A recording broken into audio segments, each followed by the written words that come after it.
Hola chicos, bienvenidos a un nuevo video. En esta ocasión vamos a ver un poco más sobre las novedades de Super Mario Maker World Engine V4.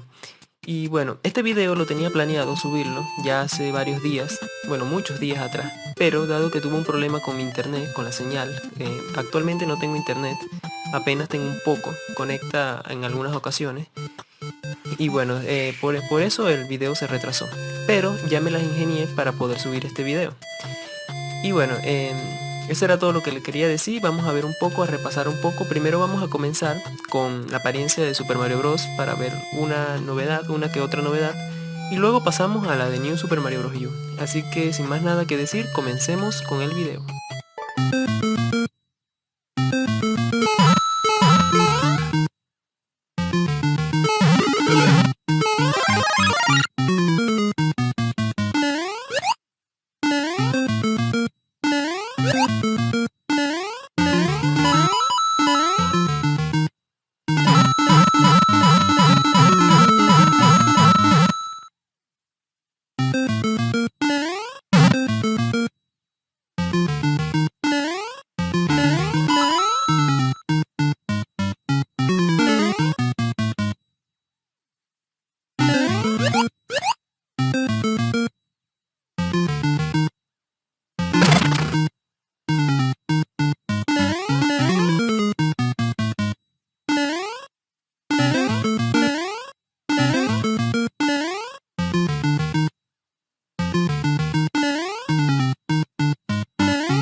Antes de terminar, quiero darle las gracias a varias personas que me han estado ayudando mucho en estos días.